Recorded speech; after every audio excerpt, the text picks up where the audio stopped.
Hello mga kapatid, pagpalang umaga po muli sa ating lahat. Narito na naman po tayo sa ating morning devotion. At ang ating pag-aaralan po ngayon ay pinamagatan po nating Making Up for the Lost Time. So ang verse po natin ay mula po sa Joel chapter 2 verse 25. Ang sabi po doon, I will restore to you the years that the swarming locust has eaten. Amen. Basahin po muna natin yung ating devotion dito sa Our Daily Bread. Sabi po ng author, none of us can say that we have no regrets. Often we are led down paths of bad choices, some paths longer than the others, which can have a lingering effect on the mind, body, and soul. A friend of mine spent a number of years living a life of alcohol and drug abuse, but God did an amazing work in his life, and he recently celebrated 25 years of being free from substance abuse.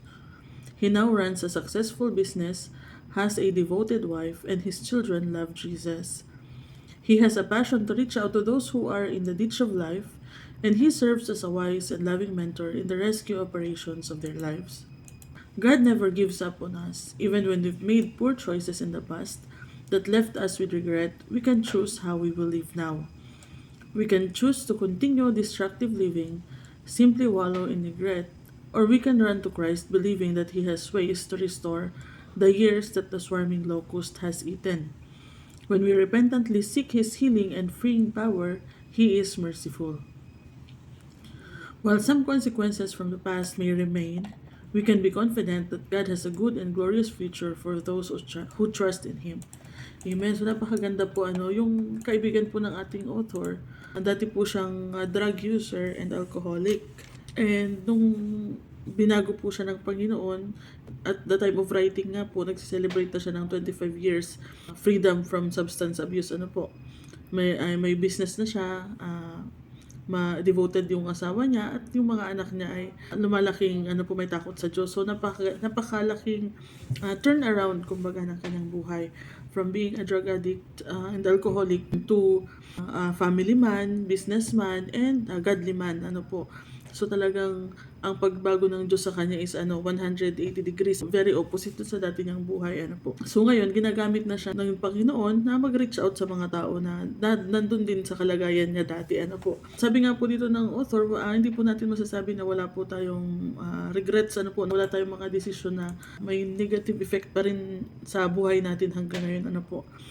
So kung andun po tayo sa sitwasyon ng kaibigan ng author, maaring pakiramdam natin yung buhay natin is a series of bad decisions, or parang yung buhay natin parang pariwara na, hopeless na, tayo ba ay nag-abuse ng drugs, or alcoholic, may mga addiction ba tayo, mga bisyo, sugal, ganyan na nagpapahirap sa atin, meron ba tayo mga habits na hindi yung nakakabuti para sa atin, man yung kalagayan natin na parang pakiramdam natin is wala nang pag-asa, wala nang kinabukasan, wala ka ng future. Yung iniisip mo na someday baka mapabuti din yung kalagayan mo pero hindi mo alam kung paano. Iniisip mo na gusto mo rin mabago yung buhay mo pero hindi mo alam kung saan ka magsisimula. So sabi nga po niya dito, meron po kayong 3 choices. Either to continue kung ano yung pamumuhay nyo ngayon na destructive living, or mabuhay ka habang buhay na very bitter sa pagsisisi, or you can turn your life around, katulad nga po nung nangyari dito sa kaibigan ng ating author. So paano naman, saan ka magsisimula, hindi mo alam kung anong gagawin mo. Sabi po dito, we can run to Christ believing that He has ways to restore. So let us run to Christ with faith, full of faith na kaya tayong baguhin ng ating Panginoon. Katulad nga po sa sinabi dito ng Panginoon sa Joel 2:25, He will restore the years the swarming locust has eaten. So ihalin tulad po natin yung locust, yung mga peste, balang, yung nangangain ng crops. So for ilang years kasi sila, parang napeste sila, yung lahat ng mga pananim nila ay nasira dahil sa ito, yung mga Israelites po nasira yung mga pananim nila dahil dito sa mga balang pero ni-restore yun ng Panginoon, binawi ng Panginoon yung years na sinira sa kanila ng balang. So sa ating buhay po, kung ano man po yung nare-represent ng balang na sumisira sa ating pagkatao, sa ating buhay, it's never too late. God can make up, yung title nga natin eh, God can make up for the lost time. So hindi pa huli ang lahat, batanda man tayo, bata, it's never too late. Ano po, once we decide to run to our Lord Jesus Christ, tatanggapin niya tayo ng buong buo at He will make up for the lost time. Basahin po natin yung yung buong nung simulan po natin sa 23, yung sa Joel. Joel chapter 2, 23 to 27. Be glad, people of Zion. Rejoice in the Lord your God, for He has given you the autumn rains, because He is faithful. He sends you abundant showers, both autumn and spring rains as before. The threshing floors will be filled with grain, and the vats will overflow with new wine and oil. At ito nga po yung sa 25, I will repay you for the years the locust have eaten, the great locust and the young locust, the other locust and the locust swarm, my great army that I sent among you. You will have plenty to eat until you are full, and you will praise the name of the Lord your God, who has worked wonders for you. Never again will my people be ashamed. Then you will know that I am in Israel, and that I am the Lord your God, and that there is no other. Never again will my people be ashamed. So ariin po natin itong para sa atin, ang pangako ng Panginoon. He will repay. I will have plenty to eat until I am full, and I will praise the Lord, my God, who has worked wonders for me, and never again will I be ashamed. Kung sinabi po ng Panginoon na i-restore niya yung lahat ng taon na nasayang sa buhay natin, i-restore niya. Kung maalala po natin si Job, chinecheck ko po kasi kung ilang months or years ba na nagsuffer si Job, pero wala pong exact na nakasulat kasi. Ang mga commentary is around 2 months to 1 year daw yung suffering ni Job. So naalala naman po natin yung nangyari sa kanya, nawala lahat ng ari-arian niya, namatay lahat ng mga anak niya, tapos hindi siya sinusuportahan ng asawa niya. Sabi pa nga ng asawa niya, i-curse mo na si God at mamatay ka na. Maging yung mga kaibigan niya, ang tingin sa kanya ay nagkasala siya ng malaki, kaya siya nakakaranas ng paghihirap. Nawala yung magandang pangangatawan niya, yung kalusugan niya, nagkaroon siya ng mga pigsa sa buong katawan. So imagine for how many months na nag-endure parang 1 week nga lang yung pigsang sakit-sakit na, paano pa kaya yung buong katawan mo, hindi ka makatulog, hindi ka makahiga ng maayos kasi buong katawan mo may pigsa, and for how many months yun. So ganun yung hirap na pinagdaanan ni Job. Pero nakita natin dun sa last chapter ng Job, chapter 42, sabi po sa verse 10, after Job had prayed for his friends, the Lord restored his fortunes and gave him twice as much as he had before. So mayaman na po siya bago nangyari sa kanya yung mga series of unfortunate events. Yung mga sunod-sunod po na pagsubok po. Mayaman na po siya. So ngayon, ni-restore ng Panginoon twice as much. Tapos ang sabi po sa verse 12, the Lord blessed the latter part of Job's life more than the former part. So, mas pinagpala pa siya ng Diyos dun sa latter part ng kanyang buhay. After niyang mapagtagumpayan yung mga pagsubok. And sa 15, so nagkaroon po siya ng 3 daughters. At ang sabi sa 15, nowhere in all the land were there found women as beautiful as Job's daughters. Sa buong lupain, wala nang mas gaganda pa dun sa 3 anak ni Job. And after this, Job lived 140 years. He saw his children and their children to the 4th generation. So, tignan mo yung pinag-endure na ng short time. Binigyan siya ng mahabang panahon pa ng Panginoon.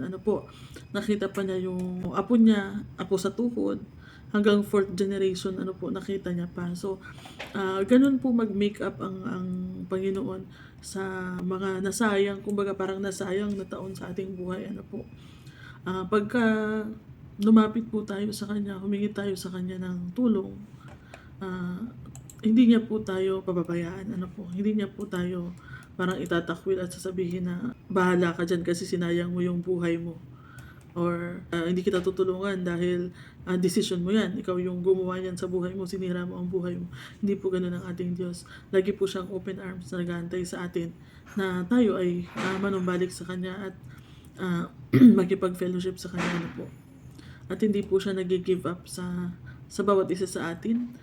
lagi po siyang, yun nga, nag-aantay po na tayo ang lumapit sa Kanya. So, ano man po yung nire-represent ng locust sa ating buhay, ano man yung nagpapahirap sa atin, mga bisyo man, mga bad habits, bad decisions, maaring mga kasakitan, ano po, ang sabi po dito sa ating sa ating Our Daily Bread, God never gives up on making something beautiful out of our lives. So, God never gives up on us. Ano po? So, wag po nating palampasin. Lumapit na po tayo sa Panginoon habang may chance pa tayo, and let us experience the promise that He gave us. Ano po? That He will make up for the lost time na na nasayang yung mga tao na nasayang, He will make up for it. So, wag po tayong magpakalunod sa ating mga yung destructive habits or destructive life. Wag po din tayo magpakalunod sa mga regrets natin, kundi lumapit po tayo sa Panginoon. Kasi pag nagpatuloy po tayo dyan, wala po talaga tayong magandang papupuntahan. Walang hope ba? Wala tayong makikita ang hope pag ipinagpatuloy natin yung kanyan. Pero pag lumapit tayo sa Panginoong Jesus, katulad nga po ng testimony ng friend ng author dito po sa ating Our Daily Bread. Ngayon, for 25 years, so hindi natin alam kung ilang years ang sinayang niya sa pagbibisyo na Pero ngayon po, for 25 years, sineselebrate niya ang faithfulness ng Diyos sa kanyang buhay at yung freedom niya from those bad habits, bad decisions na ginawa niya. So, amen. Let us pray. Hallelujah. Maraming salamat, Panginoon, for your words. Thank you, Lord, for your promises, Panginoon, na pag lumapit kami sa inyo, Panginoon, you will make up for the lost time, Panginoon, at i-restore niyo po ang mga taon na nasayang sa mga locust na nanira sa aming buhay, Panginoon. Kaya Lord, kayo po ang mangusap sa puso ng bawat isa, Panginoon. Ano man po yung mga kalalagayan nila sa mga sandaling ito na nagpapahirap sa kanila, Panginoon, be it vices, bad habits, bad decisions, or bad health, Panginoon, ano pa man po yan, Panginoon.